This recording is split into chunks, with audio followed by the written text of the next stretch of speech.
saya yakin tidak ada kaitannya itu dengan politik, dengan situasi agenda yang ada sekarang, tapi murni adalah penegakan hukum. Ya. Karena ini sudah berjalan sejak tahun lalu dan sudah didukung alat bukti yang kuat. Menetapkan tersangka, menetapkan penyidikan, dia tidak boleh diintervensi. Termasuk penghentian penyidikan. Termasuk penghentian penyidikan. Dia merdeka betul, dijamin undang-undang dalam melaksanakannya. Presiden sebagai kepala negara dan kepala pemerintahan memiliki tugas memberikan arah penegakan hukum. Tapi Presiden tidak mengintervensi teknis penegakan hukum ya. Jadi nggak boleh cawe-cawe dalam proses dan proses penegakan hukum. Jadi nggak bisa, itu jangan tersangka, tersangkanya ini nggak bisa ya? Tidak bisa.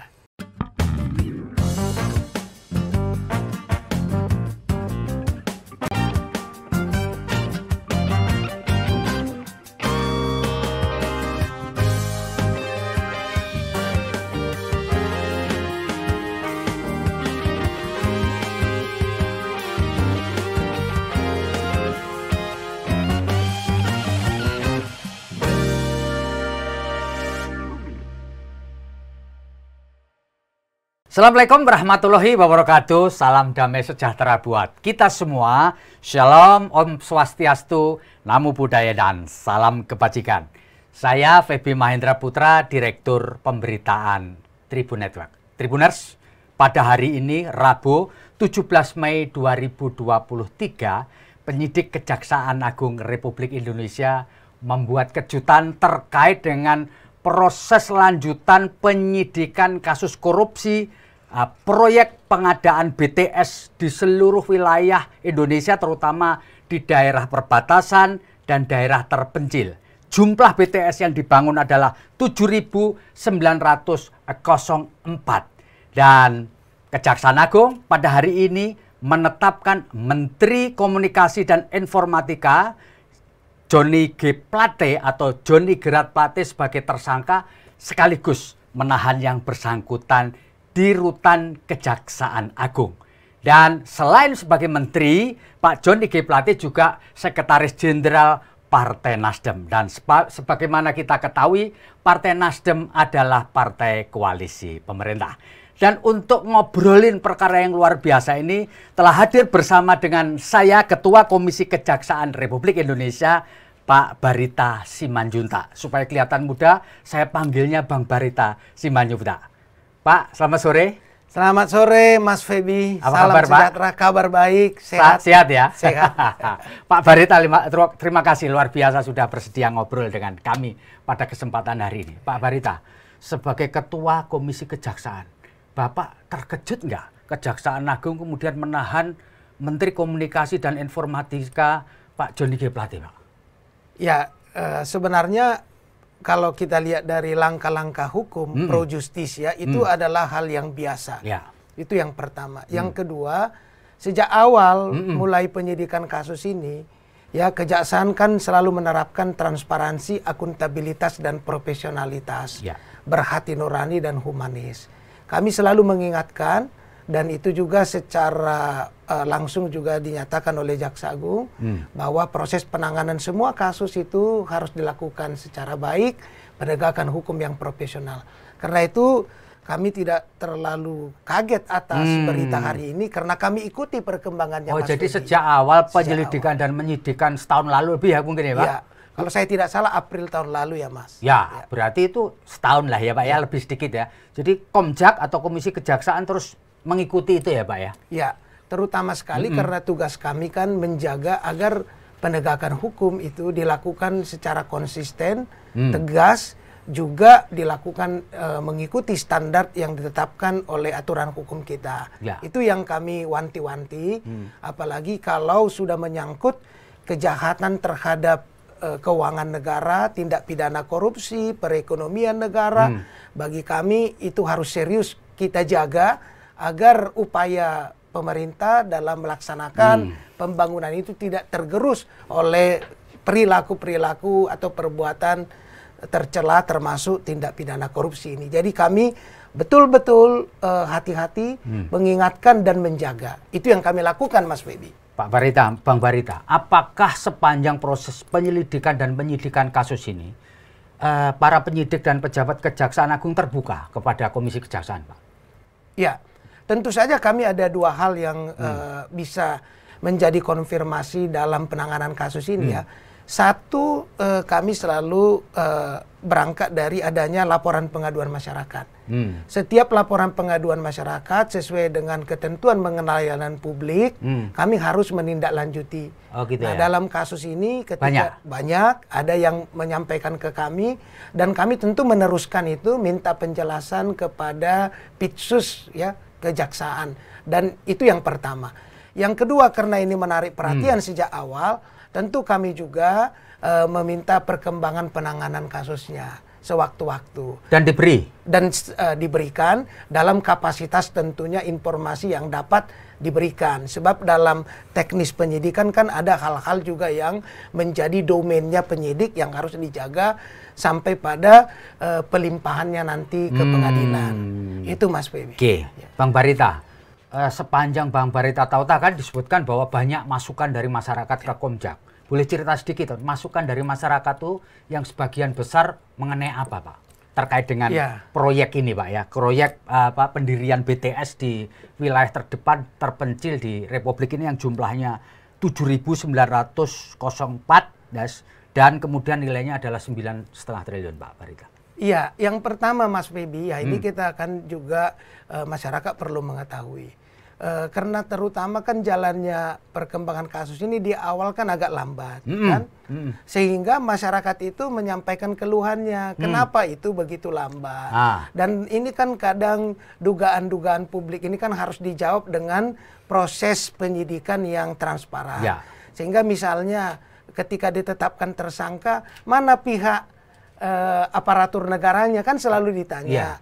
Jadi ini tidak boleh tebang pilih ya, karena selalu ada dua pihak kan dalam tindak pidana korupsi. Itu banyak sekali pertanyaan-pertanyaan yang harus dijawab, sebab itu adalah hak masyarakat untuk mengajukan pertanyaan. Dan tugas komisi melakukan konfirmasi itu agar apa yang ditengarai oleh masyarakat itu terjawab. Kemudian yang kedua, apalagi nih kasus kan di saat negara kita sedang giat-giatnya melakukan upaya agar semua wilayah kita terpencil, terluar, tertinggal itu bisa disatukan oleh arus ya, informasi komunikasi yang terkoneksi. Sehingga hambatan komunikasi dapat diatasi. Sehingga kita bisa menerjemahkan target capaian pembangunan pemerintah itu dengan akurat kepada masyarakat. Jadi tidak boleh main-main dengan ini. Nah, jadi ini bukan satu hal yang sulit kan, karena apa?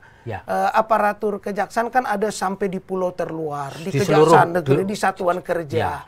Jadi apabila mau melakukan pengecekan kan itu mudah. Pengecekan fisik ya, apakah betul di situ ada BTS atau tidak gitu ya? Apakah saluran contoh kecilnya, sinyal atau media digunakan untuk melakukan komunikasi sudah bagus atau belum. Nah, itulah langkah-langkah yang saya kira juga harus kita lihat dalam perkembangan kasus ini sejak awal. Sehingga begitu Mas Feby, kita perlu menjawab pertanyaan dan kegelisahan masyarakat, perlu juga menegaskan bahwa aparatur penegak hukum konsisten, tidak tebang pilih, dan tegas terhadap siapa saja. Sebab ini Mas Feby, ada kedudukan kejaksaan itu kan lembaga pemerintahan yang melaksanakan kekuasaan negara di bidang penuntutan. Jadi karena dia lembaga pemerintahan menurut konstitusi, maka dua tugasnya. Pertama, apabila target kinerja pemerintah terganggu oleh karena adanya penyimpangan internal, maka sebagai lembaga pemerintahan, kejaksaanlah yang punya kewenangan menindak itu. Yang kedua, apabila capaian kerja pemerintah ini ada gangguan, hambatan karena eksternal, maka kejaksaan juga harus menindak yang eksternal itu. Jadi ke dalam dia menertibkan, mengamankan, menjaga, keluar dia melakukan penindakan. Sehingga dalam kaitan itu memang tugas kewenangan kejaksaan yang demikianlah itulah yang memungkinkan dia bisa melakukan fungsi-fungsi penegakan hukum dan penuntutan, khususnya dalam kasus ini Mas Feby. Ya, Bang Barita. Apakah sebelum melakukan penetapan tersangka pada Pak Joni Plate dan juga menahan, apakah kejaksaan juga memberi notifikasi kepada Komisi Kejaksaan, memberi sinyal gitu bahwa gue mau melakukan satu penahanan terhadap orang penting atau sosok tersangka baru menotifikasi nggak, Pak Barita? Ya, ini kan Mas Febi, sesuai Undang-Undang Kejaksaan, ini adalah domainnya. Dan ini adalah kekuasaan negara di bidang penuntutan. Tidak ada kewajiban dari kejaksaan karena dia melaksanakan kekuasaan negara di bidang penuntutan untuk menyampaikan langkah-langkah hukum pro justis yang dilakukannya terhadap siapapun dan kepada siapapun. Termasuk kepada komisi? Termasuk pada komisi. Tapi karena akuntabilitas, profesionalitas, lalu tanggung jawab public trust, beberapa poin dari penanganan ini yang substansinya adalah berjalan tanpa tebang pilih, konsisten sepanjang alat buktinya mendukung jalan terus. Nah, itulah standar dan ukuran yang dijadikan dasar untuk menjelaskan kepada komisi bahwa penanganannya berjalan sesuai dengan bukti-bukti hukum dan tugas-tugas yang ada di dalam undang-undang. Jadi begitu, Mas Febi. Oke. Bang Barita tahu bahwa Pak Joni Plate ini kemudian jadi tersangka dan ditahan kapan? Taunya bahwa ini cadang atau lewat media massa atau memang sudah tahu sebelumnya? Ketika kemarin kan ada konferensi pers ya, Jaksa Agung Muda Tindak Pidana Khusus, lalu Kepala BPKP. Dari situ tentu kita paham. Gitu kalau sudah sampai Kepala BPKP, Jaksa Agung, Jampitsus yang menyampaikan konferensi pers atas satu penanganannya, berarti itu pertama atensinya sudah luar biasa. Yang kedua berarti akan ada penanganan yang akan ditindaklanjuti pada high level. Itu sudah pesan-pesan. Jadi sudah indikasi yang sudah disampaikan secara jelas gitu ya. Apalagi kemarin Mas Febi ada pertanyaan wartawan, apakah sampai pada oknum pejabat tertinggi kan? Jaksa Agung tegas mengatakan kalau bukti dan dasar hukumnya ada, misalkan sampai ke beliau, dan itu bisa kita saksikan hari ini. Hari ini masyarakat kita membutuhkan penegakan hukum yang tidak hanya tajam ke bawah, tapi tumpul ke atas, tapi tajam ke semua aspek dan sisi. Apalagi dalam kasus-kasus tindak pidana korupsi. Tentu indeks persepsi korupsi kita harus meningkat. Antara lain adalah ketegasan dan keberanian penegakan hukum internal, menertibkan, mengamankan, dan menjaga. Dan yang tidak boleh lupa adalah penelusuran aliran-aliran pencucian uangnya, korporasinya, supaya jangan berhenti hanya di orang, tetapi tidak bermanfaat terhadap pengembalian kerugian negara. Itu yang kita kawal jaga, yang jauh lebih penting daripada sekedar agenda hari ini, dan saya yakin itu juga menjadi satu target kinerja kejaksaan.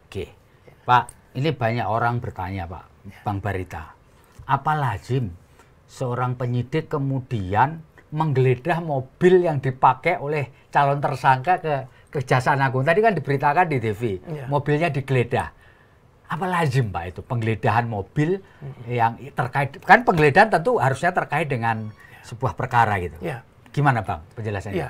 Kalau ada petunjuk atau keterangan-keterangan atau ada proses pro justisia yang mementingkan adanya alat bukti yang ada di barang itu, tentu dia bisa lakukan. Itu adalah bagian tugas kewenangannya. Dan untuk sampai ke situ, Mas Febi, ini kita tidak boleh lupa prosedur, dia tahapannya itu secara ketat ada diatur dalam SOP, langkah-langkah penyidikannya, langkah-langkah penyitaan, langkah-langkah penggeledahan. Itu semua harus dapat dipertanggungjawabkan, sebab ini bisa kontraproduktif nanti ketika tersangka atau terdakwa mengajukan upaya hukum. Kan negara kita negara hukum, nggak boleh sewenang-wenang. Tapi wajar-wajar saja ya? Ya, karena dia ada kewenangan di situ. Kitab Undang-Undang Hukum Acara Pidana kita memberi kewenangan untuk melakukan penggeledahan penyitaan ya. Penyitaan. Dan di situ dasarnya apa? Dasarnya adalah alat-alat bukti, petunjuk-petunjuk, keterangan-keterangan yang semua diperoleh ketika proses BAP, pemeriksaan saksi-saksi, keterangan-keterangan ahli. Jadi itu tidak ujuk-ujuk, tidak tiba-tiba saya tidak suka Mas Febi lalu saya hancurkan hanya dengan cara-cara hukum yang di luar tugas saya. Jadi terukur, transparan, ada dasarnya. Bang Barita, kalau boleh dijelaskan, kan tentu komunikasi dengan penyidik selama ini lancar gitu. Sebenarnya duduk masalah yang kuat sekali terkait dengan masalah ini apa, Pak? Karena memang barangnya nggak ada, pembayarannya nggak jelas atau gimana? Ya, saya kira ini adalah bagian yang harus dibuktikan. Nanti di dalam dakwaan dibuktikan di persidangan. Ya. Dan ini sudah menyangkut hal yang sangat teknis. Yang tentunya tidak semua hal karena menyangkut teknis penyidikan dan penuntutannya bisa disampaikan ke komisi atau bisa juga saya sampaikan. Tetapi yang penting kita tangkap adalah penjelasan dari Kepala BPKP kemarin bahwa ada poin penting di situ. Pertama, yaitu pembayaran yang tidak sesuai dengan pekerjaan. Kemudian yang kedua, markup. Oh, markup ya. Nah, jadi kalau sudah BPKP melakukan penghitungan kerugian negara, audit investigasi, BPKP punya kewenangan dan dilindungi oleh peraturan untuk melakukannya. Tentu dalam sisi penegakan hukum itu adalah bukti yang otentik. Ya, Sebab hasil dari audit investigasi itu alat bukti ya? otentik yang dapat digunakan sebagai bukti di persidangan. Ya. Namun Mas Baby detailnya tentu ini adalah ranah persidangan yang sama-sama kita saksikan dan kita jaga, kita kawal agar nanti kelihatan dalam persidangan yang terbuka untuk umum nanti bagaimana hal-hal atau dakwaan atau prosedur yang ada dalam kasus ini. Bang Barita, Ya. ini kebetulan ya, ini adalah tahun politik, Ya. tersangkanya adalah orang politik karena dia sekjen partai politik. Ya. Lalu orang mengkait-kaitkannya dengan situasi politik tentu saja. Menurut Bang Barita supaya Kejaksaan Agung tidak terjebak di dalam dinamika politik itu apa yang harus diperhatikan? Iya, Mas Baby, ini tidak bisa dihindari karena agenda pemerintah kan tidak berhenti hanya karena tahun politik. Harus berjalan juga kan, termasuk penegakan hukum. Bahkan tegakkanlah hukum itu meskipun besok langit akan runtuh, ya kan? Dan hukum itu tidak pernah mati, kadang dia tegak, kadang tidur. Kan begitu. Nah, saat dia seperti sekarang, ya yang sangat penting adalah penanganan dan proses penegakan hukum itu dijalankan berdasarkan ketentuan, berdasarkan hukum acara yang berlaku. Sehingga itu akan memberikan konfirmasi terhadap penanganan kasusnya. Makanya Mas Baby kita selalu mengatakan transparansi. Sebab apakah kejaksaan melakukan itu benar-benar ya sejalan dengan penegakan transparansinya. Nah, dan itu sudah berjalan. Setiap tahapan dijelaskan dan diberikan informasi ke publik termasuk kepada komisi untuk meyakinkan bahwa penanganannya tidak ada kaitan dengan agenda politik. Mau tidak mau memang pemikiran itu bisa saja ada. Tetapi yang jelas kalau saya tidak salah sejak April 2022 ini sudah naik kasusnya dan sudah dilakukan pemeriksaan terhadap ya puluhan saksi-saksi, keterangan-keterangan dan sudah ditetapkan 5 tersangka sebelumnya sampai kemarin jadi 6, kemudian sudah dilakukan pemeriksaan lapangannya sampai pada penghitungan kerugian negara. Jadi kalau semua alat bukti yang ada sudah confirm, sudah jelas, tentu kalau tidak dilanjutkan ini Mas justru menjadi pertanyaan. Ada apa? Jadi dalam kasus yang seperti ini, kalau dilakukan tidak benar akan menimbulkan masalah besar, kalau tidak dilakukan proses penanganannya juga akan menimbulkan masalah besar. Karena itu maka secara ya institusi kita tentu mengapresiasi kinerja kejaksaan. Sebab itu membuktikan bahwa sinyalemen selama ini hukum tajam ke bawah tumpul ke atas itu justru bisa dibantahkan karena pejabat level tertinggi sudah ditetapkan tersangka bahkan ditahan. Equality before the law-nya jalan, Mas Baby. Supremasi hukumnya jalan dan due process of law-nya. Itu yang kita lihat signifikansi dari proses penanganan ini yang sampai dengan sekarang berjalan. Jadi mau tidak mau memang selalu ada ya yang mengatakan Mas Baby soal politis, tapi silakan saja. Transparansinya sampai proses penanganannya di pengadilan, alat buktinya, ya keterangan-keterangan itulah yang menunjukkan bahwa dia dijalankan secara benar. Jadi kesimpulannya Komjak menyatakan bahwa sama sekali tidak ada motif politik di dalam penanganan perkara ini dan so far itu didasarkan pada alat-alat bukti yang punya nilai yuridis gitu ya kira-kira. Iya, betul sekali Mas. Karena kami sangat hati-hati sejak awal ya selain menerima laporan pengaduan juga sewaktu-waktu kami meminta informasi bahkan sampai dengan komunikasi Jaksa Agung sendiri sangat terbuka. Karena kejaksaan juga membutuhkan agar masyarakat meyakini bahwa ketika tugas kewenangan itu dijalankan dengan konsisten dan sesuai dengan prinsip-prinsip hukum. Jadi saya yakin tidak ada kaitannya itu dengan politik, dengan situasi agenda yang ada sekarang, tapi murni adalah penegakan hukum. Karena ini sudah berjalan sejak tahun lalu dan sudah didukung alat bukti yang kuat. Itu. Pak Barita, berdasarkan putusan MK bahwa penetapan tersangka kan boleh diajukan permohonan pra peradilan. Nah, dalam konteks ini, apakah menurut pemahaman yang sudah dilakukan oleh Bang Barita ini kejaksaan siap nih kalau sewaktu-waktu ini tersangka ini, terutama ini mengajukan permohonan pra peradilan, Pak? Ya, pra peradilan itu adalah hak hukum yang dilindungi konstitusi bagi setiap orang. Jadi sah-sah saja, boleh aja, boleh saja. Namun saya perlu menyampaikan bahwa ketika proses penyelidikan dimulai, dilanjutkan penyidikan, penetapan tersangka, penahanan, karena ini berkaitan dengan perampasan kemerdekaan seseorang, maka jaksa sudah punya keyakinan dia bisa membuktikannya. Makanya itu ada belasan tahapan ketika naik dari satu tahapan ke tahapan berikutnya sampai menetapkan tersangka dan sampai menahan. Itu pertaruhannya sangat besar kalau main-main, kalau tidak cukup buktinya. Dan risikonya tinggi ya? Risikonya tinggi. Jadi ketika sudah ditetapkan tersangka ditahan, ya jaksa sudah yakin bahwa dia bisa membuktikannya dan terbukti. Sekalipun ada pra peradilan, jaksa itu sudah mempersiapkan pelurunya ya, untuk berkaitan dengan formalitasnya. Tapi kalau materi pokok perkara kan itu adalah wewenang dari peradilan yang akan digelar. Bang Barita, menurut Abang ini perlu nggak sih sebenarnya Kejaksaan Agung itu meminta KPK untuk melakukan supervisi supaya orang tambah yakin bahwa ini memang murni hukum gitu? Ya, saya kira yang sekarang paling penting adalah kepercayaan masyarakat. Kalau kepercayaan masyarakat tinggi, dibuktikan dengan kinerja yang baik, maka itu akan produktif dan dukungan kuat. Kita lihat Mas Feby, hasil dari survei kemarin ya, tanggal 30 April, kejaksaan kan paling tinggi tingkat kepercayaannya dibanding penegak hukum yang lain. Jadi kalau di zaman-zaman dulu mungkin itu diperlukan karena kepercayaan pada institusi kejaksaan tidak sebaik yang lalu. Tapi kalau sekarang dia yang dipercayai nomor satu, tentu yang paling penting adalah kepercayaan masyarakat. Kalau justru minta supervisi dari yang lebih rendah tingkat kepercayaannya, ini kan menjadi satu hal yang secara metodologis juga pertanyaan.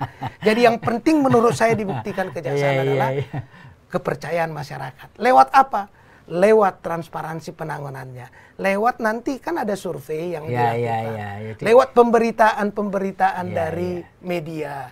Itu yang paling penting. Karena sekarang udah geser, Mas. Kekuatan itu tidak lagi pada institusi saja, tapi pada netizen.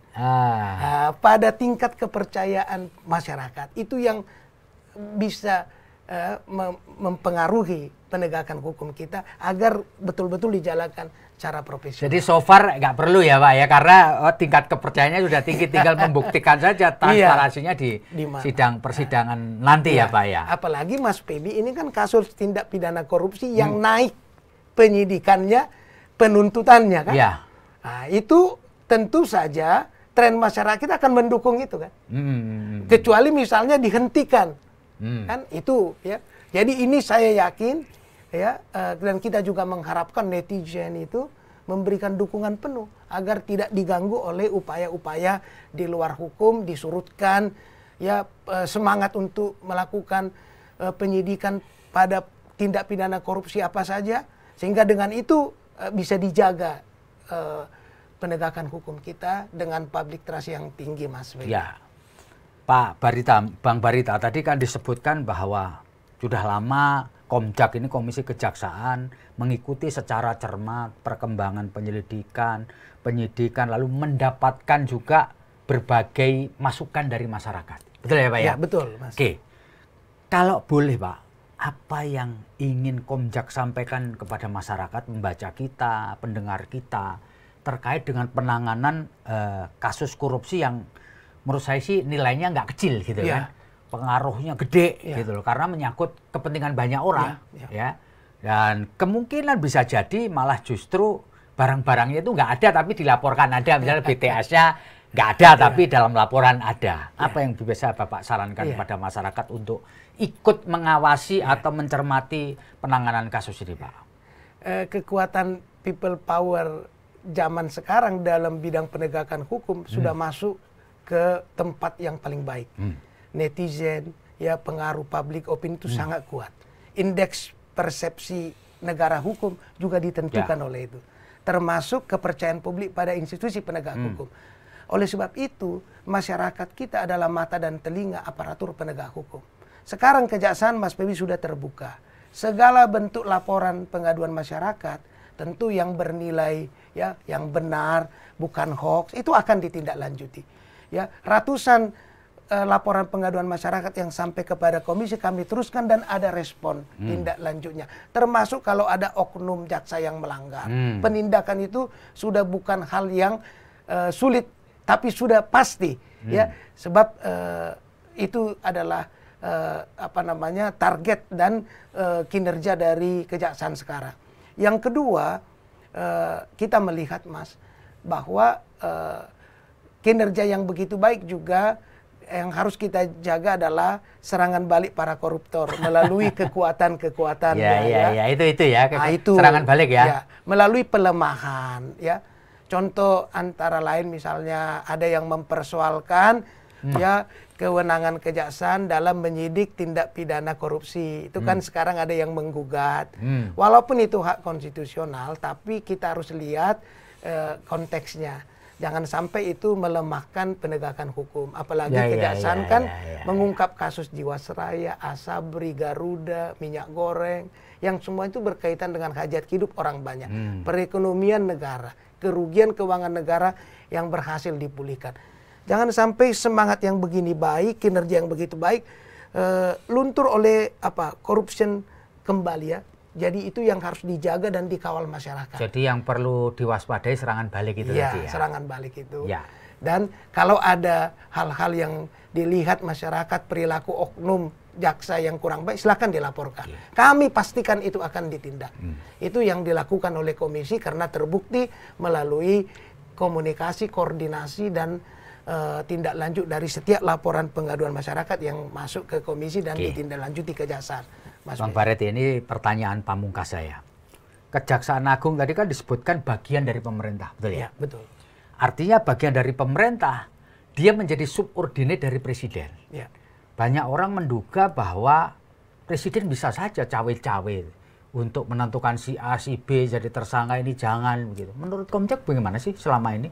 Apakah presiden memang benar ikut cawe-cawe dalam proses penegakan hukum yang dilakukan oleh Kejaksaan Agung beserta jajarannya, Pak? Ya, ini pertanyaan yang bagus, Mas, ya. Dalam Undang-Undang Kejaksaan itu disebutkan bahwa kejaksaan itu sebenarnya memiliki dua kaki. Pada satu sisi dia melakukan fungsi peradilan. Dan satu lagi adalah lembaga pemerintahan. Tadi yang kita bicarakan lembaga pemerintahan menindak ke dalam, menertibkan yang di luar. Sehingga pemerintah tidak boleh terganggu kinerjanya. Itu di dalam melakukan fungsi peradilan tadi, di dalam Undang-Undang 11 2021 itu ditegaskan sebagian fungsi peradilan dia melakukan proses pro justisia dan melakukan penuntutan. Ketika dia melakukan penuntutan, maka dia oleh pasal 2 undang-undang itu dilakukan secara merdeka, tidak boleh diintervensi. Menetapkan tersangka, menetapkan penyidikan, dia tidak boleh diintervensi. Termasuk penghentian penyidikan. Termasuk penghentian penyidikan. Dia merdeka betul, dijamin undang-undang dalam melaksanakannya. Presiden sebagai kepala negara dan kepala pemerintahan memiliki tugas memberikan arah penegakan hukum. Tapi presiden tidak mengintervensi teknis penegakan hukum ya. Jadi nggak boleh cawe-cawe dalam proses proses penegakan hukum. Jadi nggak bisa, itu jangan tersangkanya ini nggak bisa ya? Tidak bisa. Ya, dia menentukan arah sesuai dengan garis besar program dari pemerintahan. Technical urusan penyidik. Dan dia tidak boleh karena undang-undang mengatakan ketika dia berdiri di atas kekuasaan negara penuntutan, maka dia merdeka. Jadi teknis peradilannya, yaitu penyidikan, penuntutan, sampai pada eksekusi, itu di bawah kendali Jaksa Agung. Jaksa Agung adalah penuntut umum tertinggi, dan undang-undang, ya tidak banyak undang-undang yang menyatakan ada pemberian kekuasaan negara. Hanya Undang-Undang Kejaksaan menyatakan melaksanakan kekuasaan negara di bidang penuntutan. Artinya di bidang penuntutan itu adalah kekuasaan negara yang dipegang oleh kejaksaan. Sehingga siapapun tidak bisa mengintervensi. Jadi proses penegakan hukum yang ada sekarang itu murni adalah bagian dari proses pelaksanaan kekuasaan negara di bidang penuntutan. Dan saya kira Presiden dalam memberikan arah strategi kebijakan adalah di semua negara itu. Dia tidak mengintervensi secara teknisnya. Dan untuk itulah ya penegakan hukum ini perlu terus dijaga dan dikawal. Sehingga dia dalam kasus-kasus tipikor tegas, tapi dalam kasus keadilan bagi rakyat kecil, restoratif justice jalan. Sehingga dua sisi itu tetap seimbang, Mas Bek. Oke. Baik, terima kasih Pak Barita Simanjuntak, Ketua Komisi Kejaksaan, atas pencerahannya lah ya, terkait dengan para ini supaya masyarakat kita, para netizen bisa melihat penanganan kasus ini secara proporsional ya. Baik, saya terima kasih sekali lagi. Semoga ngobrol kami dengan Pak Barita Simanjuntak membawa manfaat. Saya Feby Mahendra Putra pamit undur diri. Assalamualaikum warahmatullahi wabarakatuh. Salam damai sejahtera buat kita semua. Shalom, Om Santi Santi Om, Namo Buddhaya, salam kebajikan dan jangan lupa tetap bahagia.